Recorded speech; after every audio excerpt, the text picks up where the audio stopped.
Welcome to the Mix and Match podcast, the place where we bring together the art inspired by the music and the music inspired by the art. We'll introduce you to creators of all kinds who draw inspiration from music. In some cases, there will be writers, and in others, painters, potters, glassblowers, doctors, nurses, mechanics, and maybe even a cobbler or two. In short, there'll be members of our tribe, artisans, creators, and people from all walks of life who connect with music. We asked each guest to create a playlist around any theme they want, which we link to in the show notes. During our conversation, we'll go through each song. Because where there is music, there is inspiration. Welcome to Mix and Match. Thank you for joining us. What would you say you do here? Where are you? In Cedar Park, Texas, about 20 miles northwest of Austin. Oh, okay. I'm usually in North Austin, but I like to give this is my birthday week. Monday was my birthday, so this Happy is birthday. My staycation. Thank you. Where are you now? I'm in Connecticut. Brad Kyle, thank you for coming and joining me today. Joining us, I should say. You are is purveyor the right word? Of the... I've been called words. I used to teach. The editor of Front Row and Backstage, a Substack. Right. Can you tell us a little bit about you and a little bit about your Substack to get the ball rolling? Okay, well, it's Front Row and Backstage on Substack. You can get to it bradkyle.substack.com, or just simply go to Substack and hunt for Front Row and Backstage. I was born and raised in Houston in 1955, the same year as rock and roll and Disneyland were born. I'm proud of that. Both of them, actually, even though my favorite character is Warner Brothers' Bugs Bunny, who, for my money, beats Mickey Mouse hands down, because at least Bugs has a personality. Mickey is just, hi-ho! That's about all he's got. That's all he's got. No. Sorry, Disney fans, that's how I roll. And I grew up in Houston, born and raised, as I say, and I think the best way to kind of get to know me, at least musically, is just knowing that life for me started at age 8 on February 9th, 1964. And I know you know the significance of that date. And I just wrote an article to celebrate the 60th anniversary of the Beatles' first appearance in America. Really, they had a couple of little bitty news items on TV, network TV, late 63, but February 9th, 64. The Ed Sullivan Show was America's first real introduction to the Beatles. And I was 8, a month, 5 weeks away from becoming 9. And that for me changed everything. And as I meet more people, especially if they're musicians or songwriters, life, of course, started for them then, like Tom Petty, Bruce Springsteen, and a lot of artists who were like 5, 8 years older than I, and whose quotes about that date I have in the article that I wrote about that 60th anniversary. For me, I did not pick up a pen and paper and start writing songs. I did not want to pick up a guitar the next day like so many did.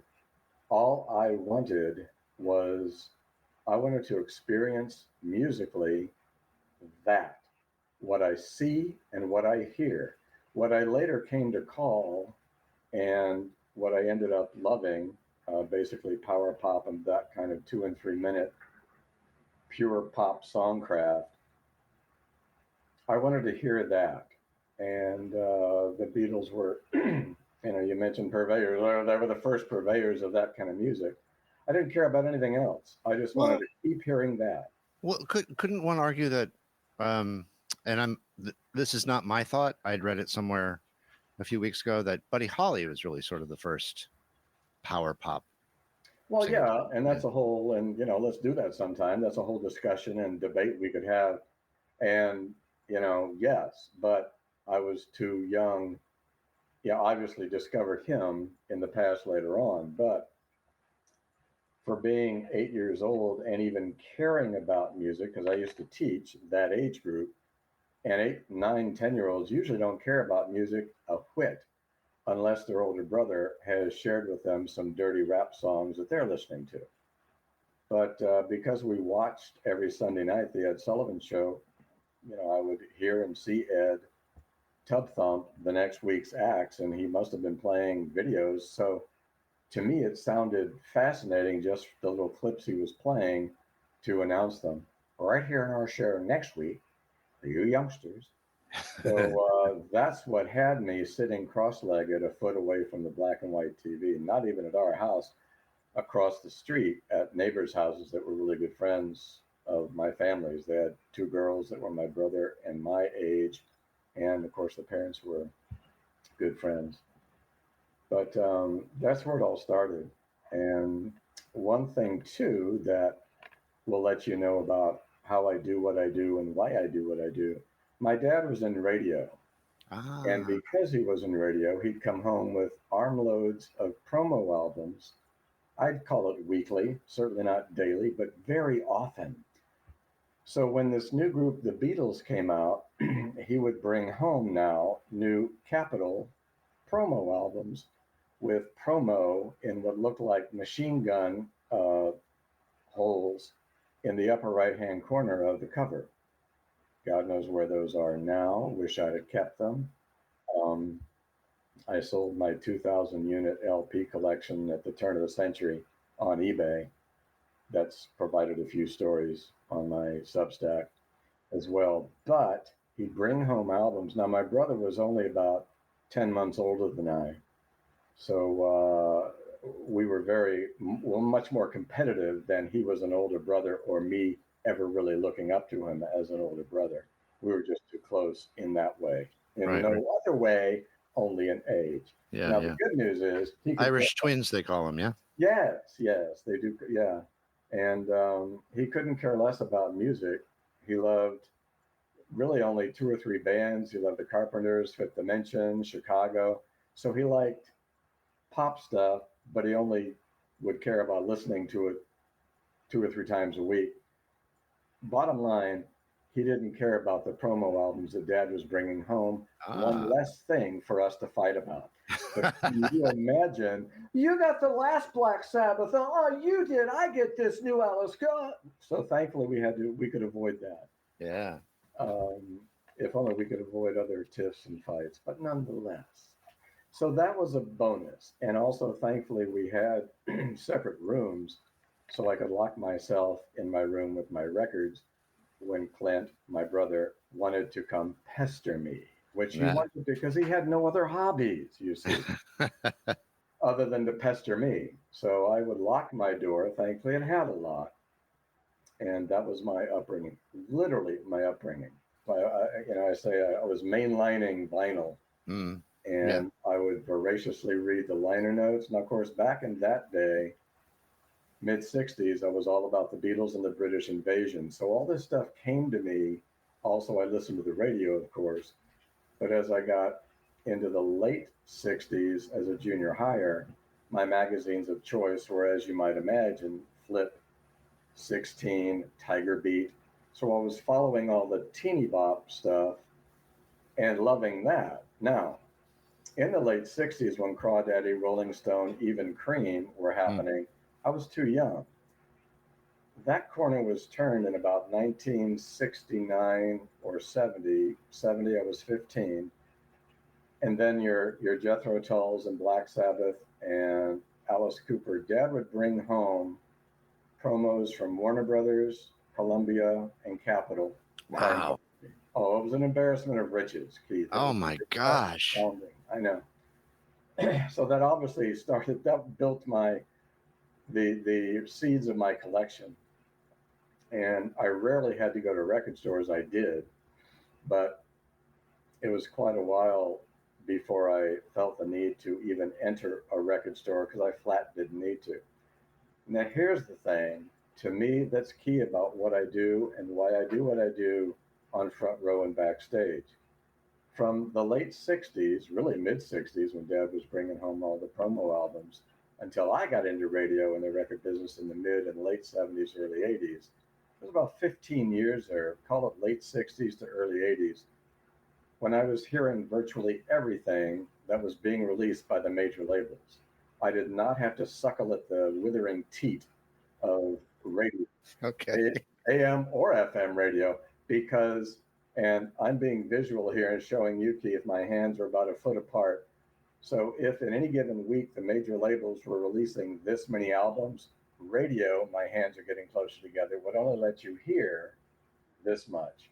Obviously, a small, tiny percentage of the mass amount of records that were released, and I'm just talking albums. Obviously, AM would bring you singles, and that's a whole different ball of wax. I get it. But for your FM progressive rock stations back then that were playing albums, AOR, college stations, your FM rockers in major markets, they would only let you hear a few anyway, too.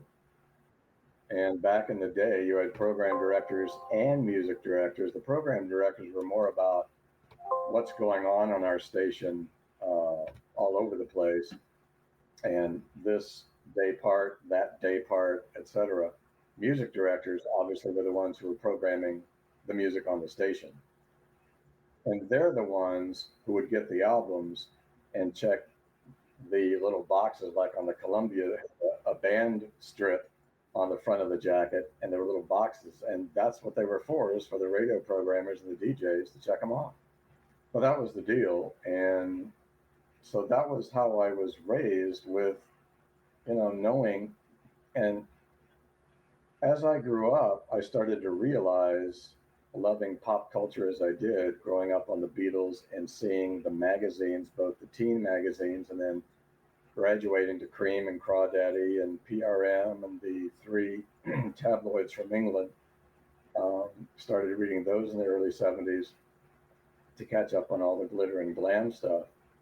But once I started learning about everything and then kind of take a look back in the rearview mirror, I started to realize American public anyway, I would guess record buying public all over the world, but generally speaking, the thinking seems to be if a Journey or a Billy Joel or a Bon Jovi sells billions of albums, gee, the American public might say, they must be really good. Well, we could have that debate, and I guess maybe they are good, and maybe you could debate that they're not the greatest musicians. They just got really lucky to get the airplay and the resultant record sales, because the record buying public doesn't know to buy a record unless and until they hear it on the radio. A little oversimplified, but again, when you think about days that you were walking into record stores, how in the world would you know what to buy unless you're going in because you heard this song or that song, or you heard from a friend that it was good and you trust that friend? Otherwise, you're flying blind. It's like going into a supermarket and not having seen the Lucky Charms commercial. And if they have a catchy jingle, or I use McDonald's as a ba-da-da-da-da, unless and until you hear that, they're hoping you drive by, think of that jingle, and drive in and buy it. So that's the flag that I wave on Front Row and Backstage, is for the little heard, the little known artist. And because they are still talented, they are still good, even though they didn't get the airplay and therefore didn't get the sales. So when I went to college, graduated high school in Houston in '73, and went immediately because I wanted to leave town, just not to get away from anything, but to sort of see how I could do out on my own. So I went to North Texas State University in Denton, about 30 miles north of Dallas and Fort Worth. It has since changed its name. Several colleges have changed their name since I was there, and I keep trying to tell them that they'll have to do a lot better to erase the knowledge and memory of me having attended. But anyway, so North Texas State, and I worked at their radio station. 73 to 74, but not on the air. I had a weekly 30-minute pre-tape show that I called Batteries Not Included. And Sparks had a song called Batteries Not Included on about their second album. And I used their, I think the end to that song, because it has Russell singing, Batteries Not Included. And I thought, great, I'll just use it as my sting or my theme.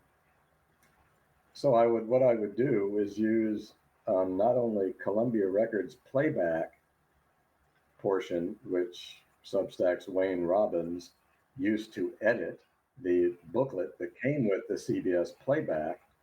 I can't remember if that was a mail order thing or a promo thing. To me, it was also sort of running parallel to Warner Brothers' Lost Leader twofer $2 sampler albums. You remember those? Yeah, I do. And that Dr. Demento, when he was Barry Hansen, was writing those Warner Brothers liner notes and a lot of promo copy for Warner Brothers in the early and mid 70s. But the CBS playbacks was something that I forgot where I was going. Oh, well, I'd use that information for my little half-hour show on North Texas State KNTU, their FM college radio station, 2 watts, whatever it was. And I got to learn how to use a reel-to-reel tape machine as I taped my show and then played about 5 or 6 songs, usually using the Warner Brothers Circular, which was their promo in-house, much like playback, and their magazine and attendant single. It was CBS had playback, which was a 7-inch, 33 1/3 RPM single that had 2 or 4 of their new artists and cuts off their new album, like Allie Willis, Avenging Annie, Andy Pratt, all these Columbia artists who have their new albums out. And this was a way for CBS to promote these by using this playback system. Again, we got them in the mail. I can't remember if it was a subscription thing, but along with that was that booklet that Wayne used to edit. So I'd use those as my songs because I knew they were hot off the presses, and use the information that Wayne Robbins wrote in the CBS playback books and that Barry Hansen, Dr. Demento wrote in the Warner Brothers Circular. And that's what filled out my 30-minute show. And then from there, after 1 year at North Texas State, virtually taking no classes, but a few core classes, then I went back to Houston and attended the University of Houston. And then I got really involved. I was like 20 in 75. So I was the music director at KUHF, the University of Houston station, and had a 3-hour daily shift from 3 to 6. Kind of MOR, middle of the road. You know, I wasn't able to play. In fact, I remember Elton John's The Bitch Is Back came out in 75. And I was debating whether or not can I air this? First of all, it's a rocking song, a little more rocky than I would normally play. Like I can play most of Elton's stuff on our format. So I asked our station manager, who I guess was a prof, and I asked him, what do you think about this? Do you think I can play this on my show? And then I learned something very key.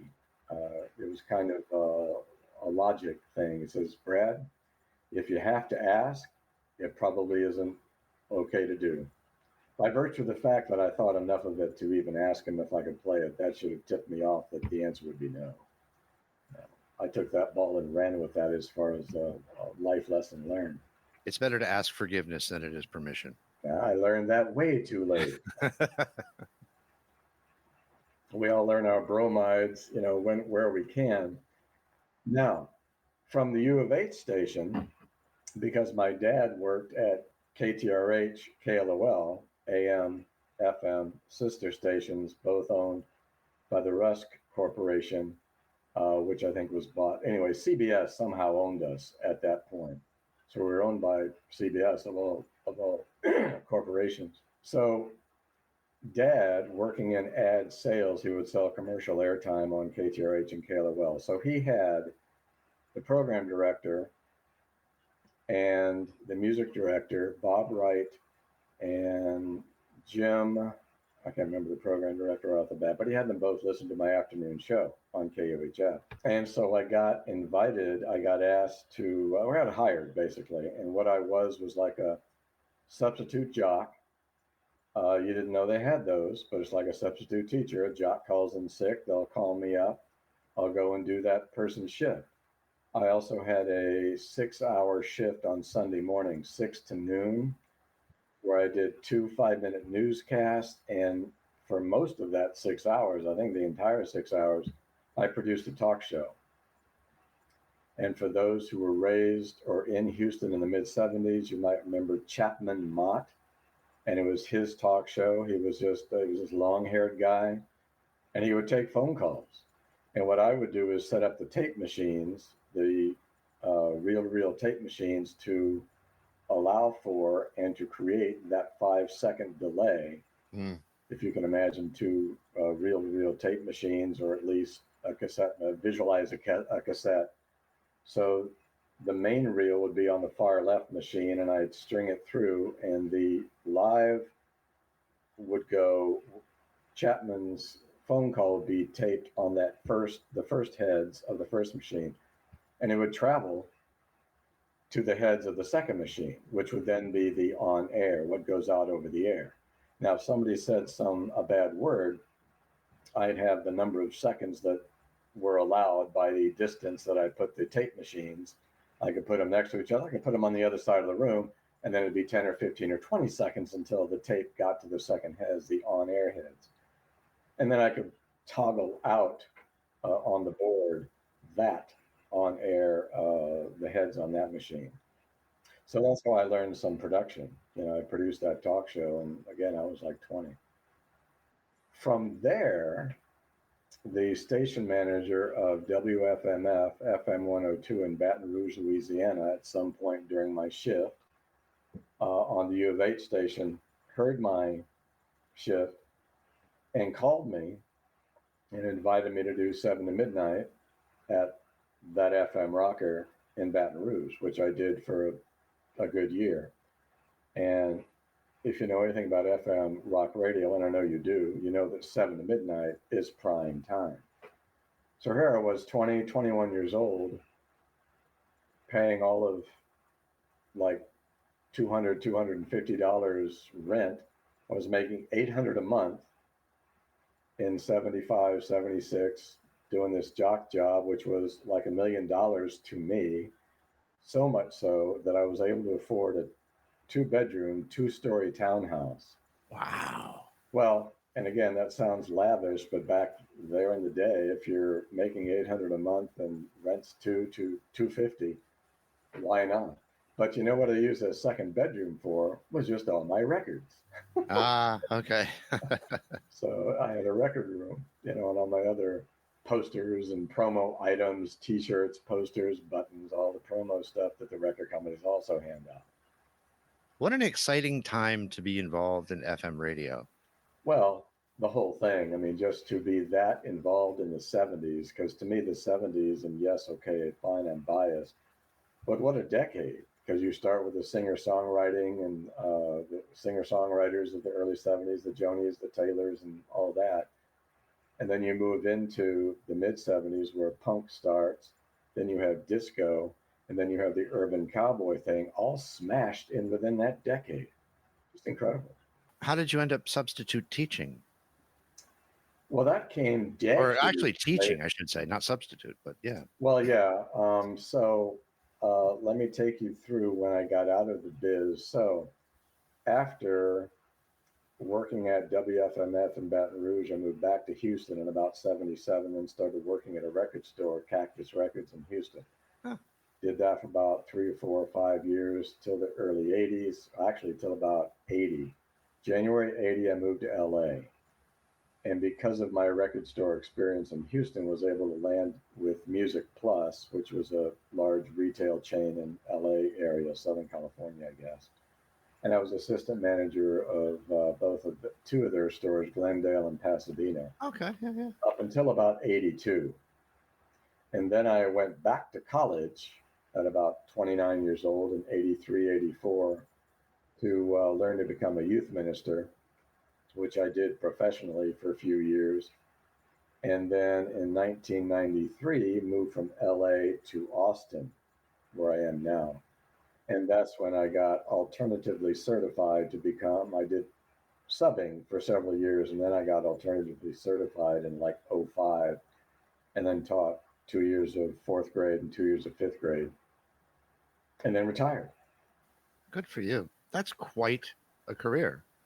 Well, what was fun is that I was able to do all that record store stuff. And when I was a youth minister in LA County in late '80s, early '90s, my high school youthers were just, agog at wow, because they would see the picture with me and the Ramones, and they'd hear about all my stories. And when I'd drive them to Disneyland or something, I'd have these kids in my car. And of course, I'm playing Genesis and Jethro Tull and Todd Rundgren. I'm sharing all of them the '70s classic rock that I grew up on.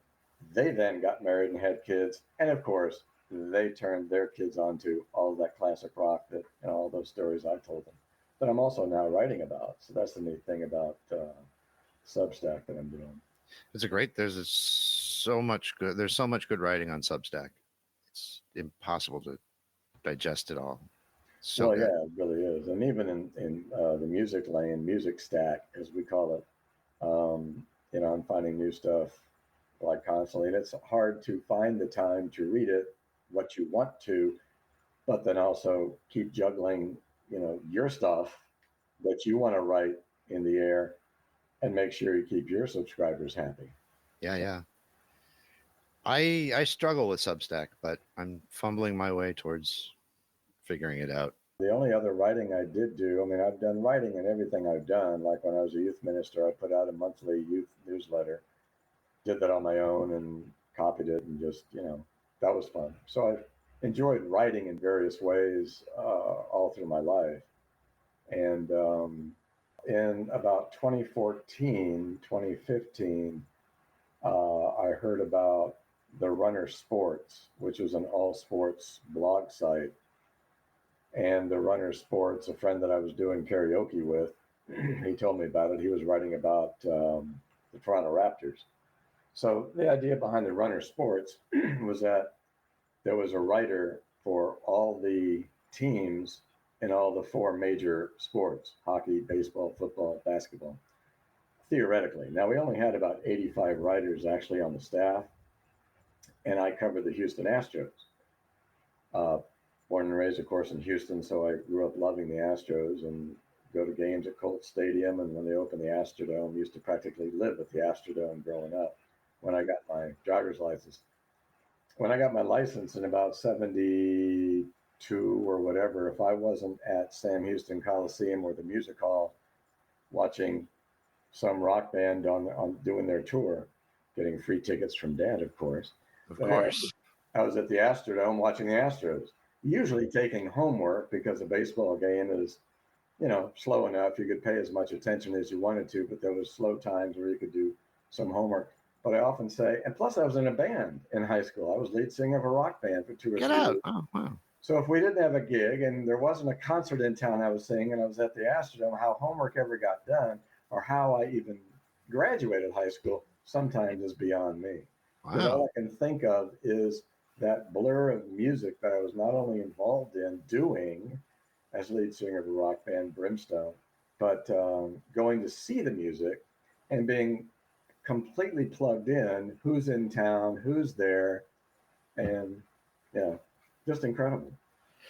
Now, with your Substack, you do a couple of unique things. It's almost like a call and response with other writers. Tell us a little bit about that. Well, you must be talking about TuneTag, because I've got 3 or 4 lanes which I enjoy writing in. Audio autopsy, where I take a look at albums and artists that are, again, little heard, underheard.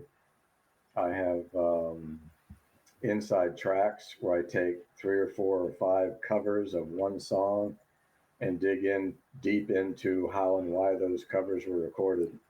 But TuneTag is something we've been doing since I think this past summer, a gal, Val D, on Substack, and I don't know if she's still writing or not, but she came to me with a thing called Baton that she had called Baton, which evolved and morphed into Toontag when I picked up that ball, ran with it, renamed it Toontag. I love alliteration, and it seemed to be so much more descriptive of what exactly we were doing. So the guest, usually it's music writers, but anyone can do it. If you love music, that's all that you really need to do. They send me the first song. I like doing it that way because it has instant buy-in with the new person doing it. If I'm the one singing the song, sometimes you're just going to go, what? But I certainly tell them the instructions I give them. I fully debrief them, and now there's 32 or 33 tune tags on the site now where they can go and look to see how it's played. And they then keep notes on why they sent that first song, because that first song is key because it has no song that came before it. Now, when I send an answer song to their first song, I'm going to try to connect it somehow to the song that they first sent, whether it's similar artist, even same artist, a similar word in the title as to the song I'm sending, a session player that played on their cut that I'm going to find a song that session player. So the idea is not necessarily to trick or fool the other person. It's to have them be challenged by what is now going to be their next song to answer my song that answered their first song. So it is like a call and response. And then we then each have to guess, well, let's see, you just sent a song. What is it that you were linking to my song? And can I spot that? And what can I now pick from your song to pick my next song to send to you? And then can you pick what it is that's connected to my song? It sounds like it's almost a musical I Spy. Yeah, I mean, I guess it's like a lot of things, but what it is it's a really... It's not like dodgeball. At least not in the face. Spanking new comic, Red Welts. But the neat thing about it is we get to know somebody, and the readers can play along too. If you scroll down slow enough, you can play it along and guess what song you'd pick to tag to the one that just went. In fact, the reader has 8 songs. We each send 4 songs each. And the reader now has 8 songs that they can tag on their own, just by themselves in their bedroom, in their car, wherever they're reading it. But that's the neat thing too, is that it is inclusive from that point of view, that the reader doesn't have to just sit back and read and listen. They can play too if they want on their own. Very cool. But we get to know each of the people playing Toontag by their musical loves and what it has inspired them, artists and songs musically. That's what's thrilling, because you can really get to know somebody when you get to know what it is they love about music, this song, that artist, etc. To that end, I ask everyone to create a playlist. You thankfully did create a playlist, and we're going to jump into it. And you start off with number 1, I Get Around, the mono version. It was a no-brainer to go with the mono because I had heard and read that the Beatles preferred mono. They recorded their, at least early albums, in mono. That's the way they wanted it to be heard. That's the way they wanted it to hear it, and the way they wanted it to be heard. So the first 3 songs really go together, and I meant them to be together because they, for decades, have been my top 3 songs of all time. Wow. Because they encapsulate everything in pop songwriting, songcraft that I love. Incessant melodies, all done perfectly in 2 to 2.5 minutes, represents the perfect AM pop radio single. Round, round, get around, I get around, yeah, get around, round, round, I get around, I get around, round, round, round, I get around, get around, round, round, I get around, get around, round, round, I get around, get around, round, round, I get around.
you think you've lost your love? Well, I saw her yesterday. It's you she's thinking of, and she told me what to say. She said she loves you, and you know that can't be bad.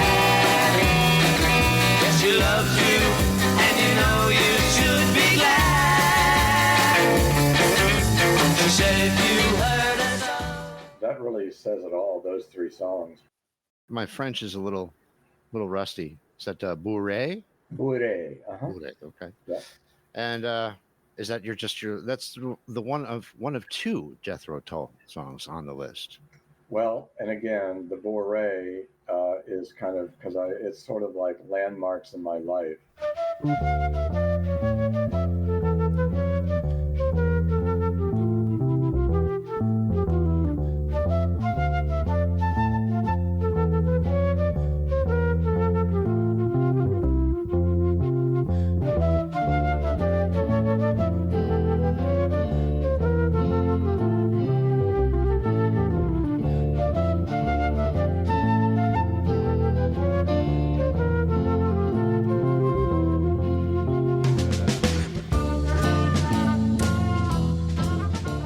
Then we go into Is It Love by T-Rex. 1, 2, 3, 4.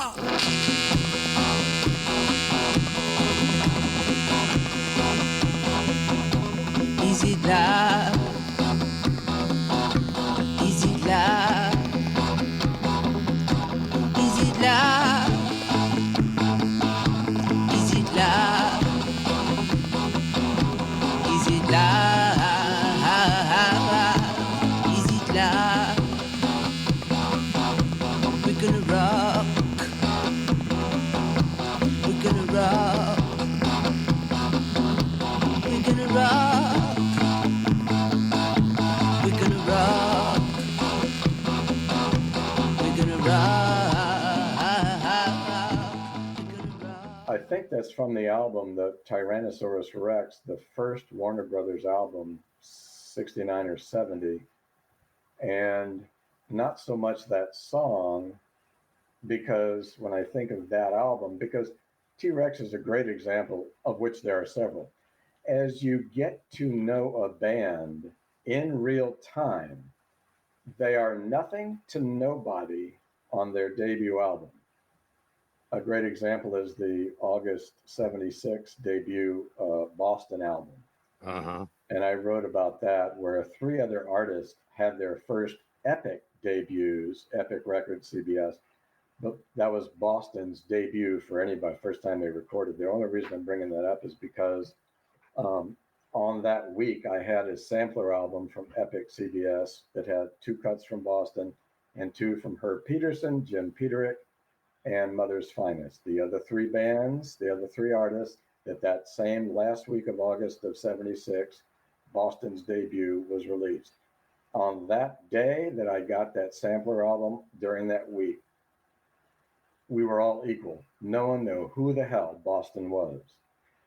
2 weeks later, everyone knew who the hell they were. The album went through the roof. It's getting airplay akimbo. Herb Peterson, Jim Peterick, Mother's Finest, no one has heard from since. Although they all recorded beforehand. And I wrote about that.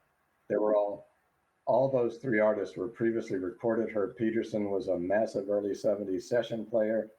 In fact, on that article that I wrote about Boston's debut, you have probably heard Herb Peterson more in your life, even in 76 when the Boston, well, go forward a decade after everyone has heard that debut Boston album thousands of times, you've probably heard Herb Peterson more than you ever heard that Boston debut, because he was so omnipresent on sessions.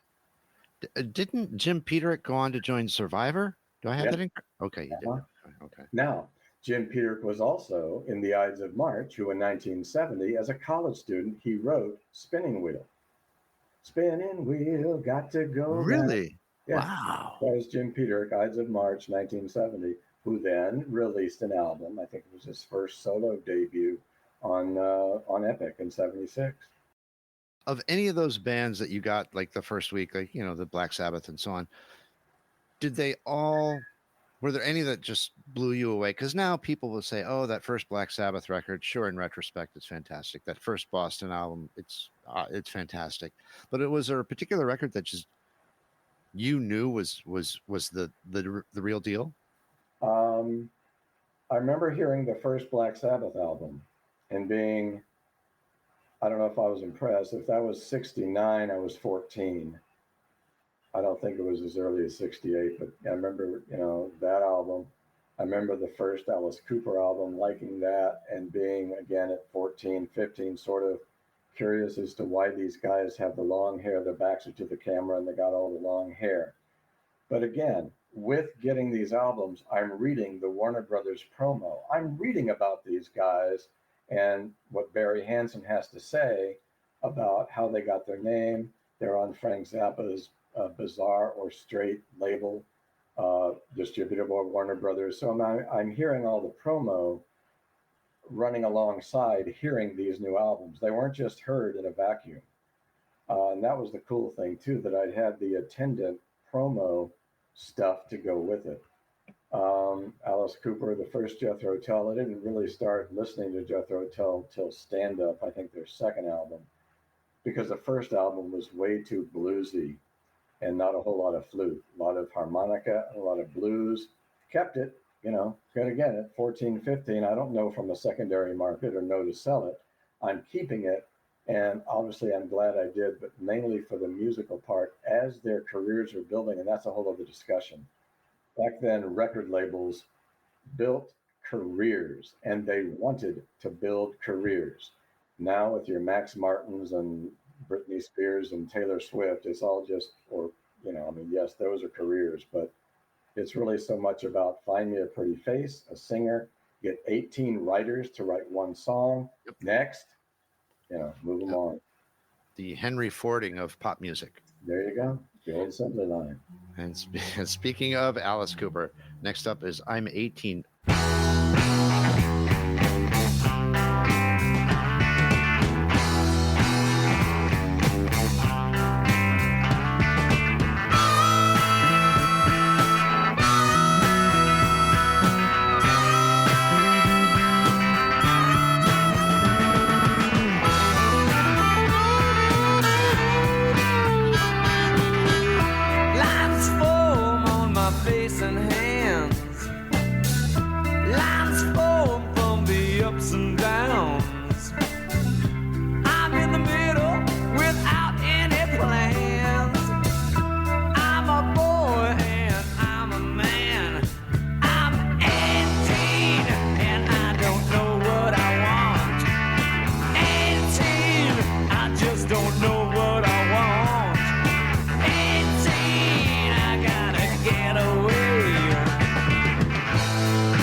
Those definitely hit me really strongly because they were incredibly crafted songs. Yeah. And I could hear the anthemic part of them. The School's Out, the I'm 18. Yeah. And I remember going to school, singing those and just, really having, I guess I'd share them with my friends and stuff and, wherever I could. And of course, both those I think got AM airplay as well. So that helped. David Bowie, Moon Age Daydream. Now you've got all the big ones in here: the Beatles, the Beach Boys, and of course Bowie. I'm an alligator. I'm a mama, papa coming for you. I'm a space invader. I'll be a rock and rollin' bitch for you. Keep your mouth shut. Just walking like a big monkey bird, and I'm busting up a brain for the world.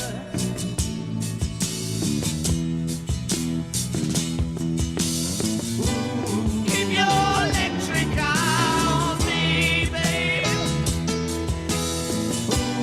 Put your ring on my head. Press your space, no.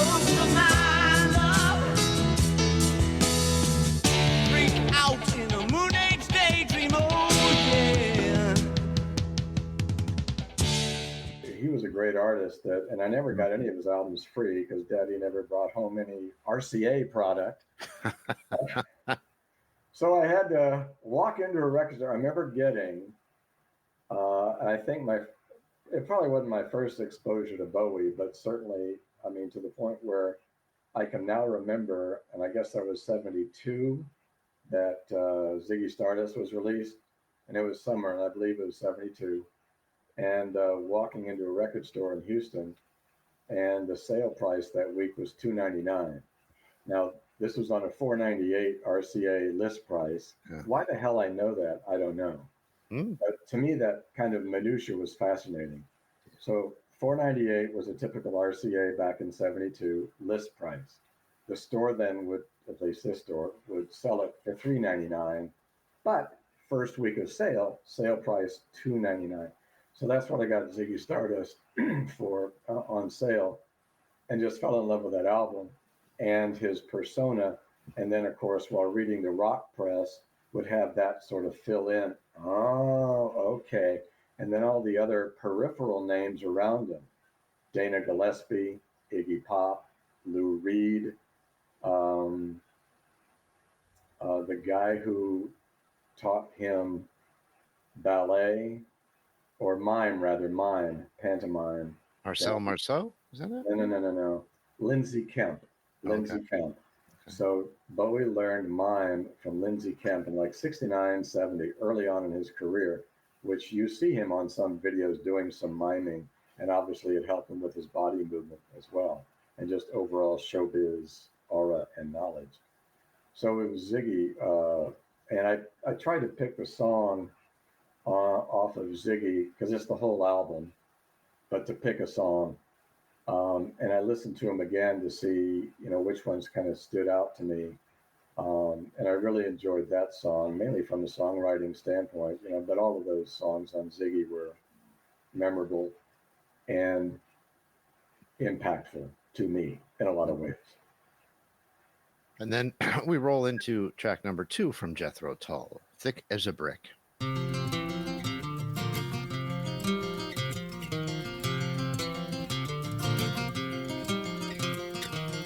Really don't mind if you sit this one out. My words but a whisper, your deafness a shout. I may make you feel, but I can't make you think. Your sperm's in the gutter, your love's in the sink. So you ride yourself over the fields, and you make all your animal deals, and your wise men don't know how it feels to be thick as a brick. Now, this is one of my favorite songs of all time.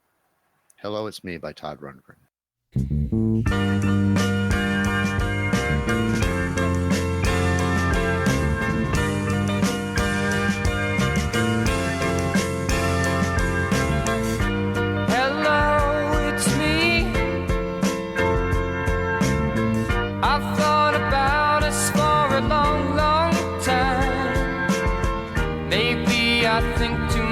But something's wrong. There's something here that doesn't last too long. Maybe I shouldn't think of you as mine.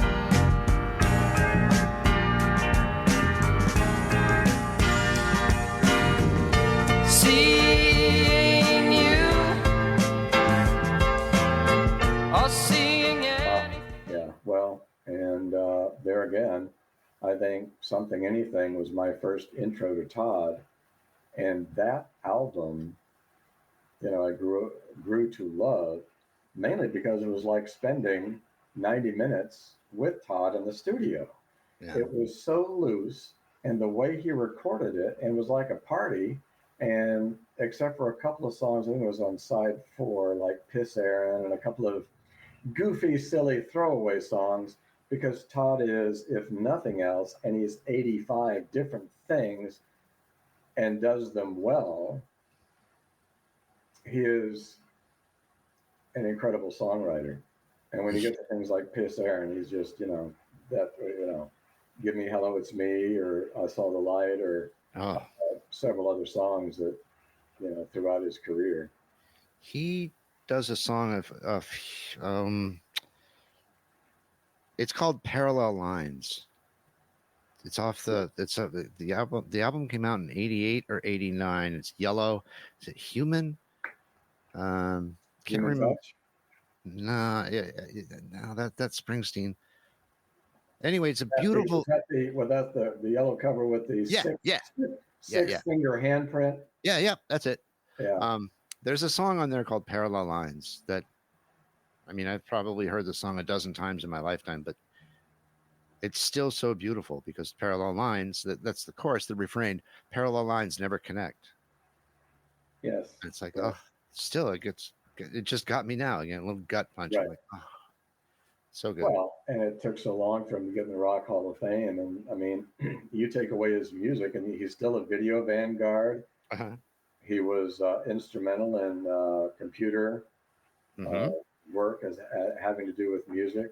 And a producer par excellence. Yes, of course. I mean, he is all over. I mean, his Wikipedia page has to be the longest there is because he was so prolific in so many different areas of the biz. Yeah. Did you ever? I might have asked you this. He did an interview with Mark Maron for his WTF podcast, and I like cantankerous people. And Todd is a little cantankerous and cranky with Mark. He is, yeah. And John Mellencamp's been getting a lot of flack for being a little, but his nickname was Little Bastard. You expect a guy like that to be nice, No, he's always been that way. But I like the cantankerous personality, and the pushback that he gave Mark during that interview is pretty interesting. It's an interesting interview. Well, and I'll have to look at that. I've seen a couple of recent Todd interviews on YouTube, but I can't remember who was the host. But yeah, well, and boy, if anybody can afford to be opinionated or has the right to be opinionated, it's Todd. Yeah. So if you're going to be talking about music or anything in music, yeah, yeah, it does it all. And then you have this. I don't see my baby jive by Wizard.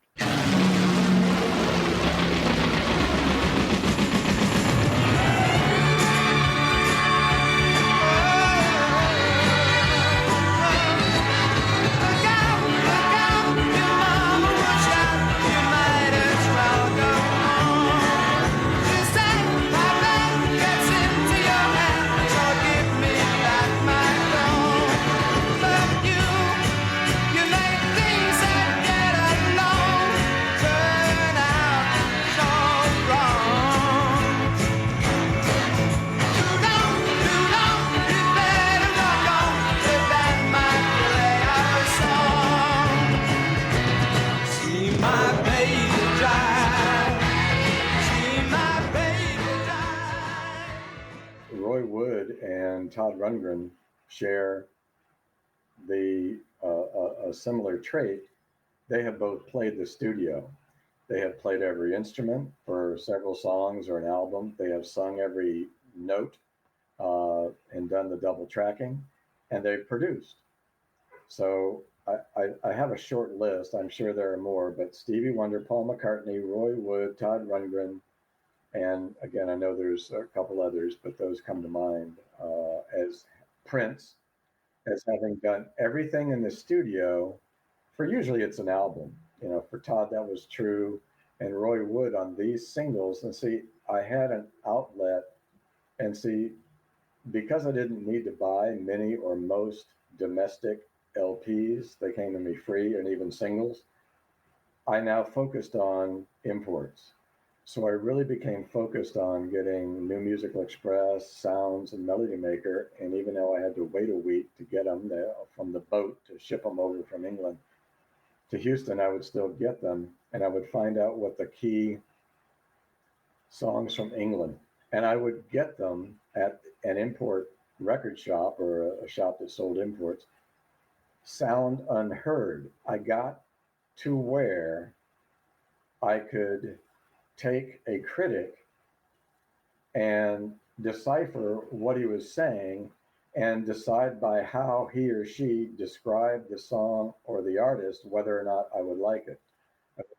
I probably should have put this on here too. 85 Scritti Politti, the Psyche 85 album.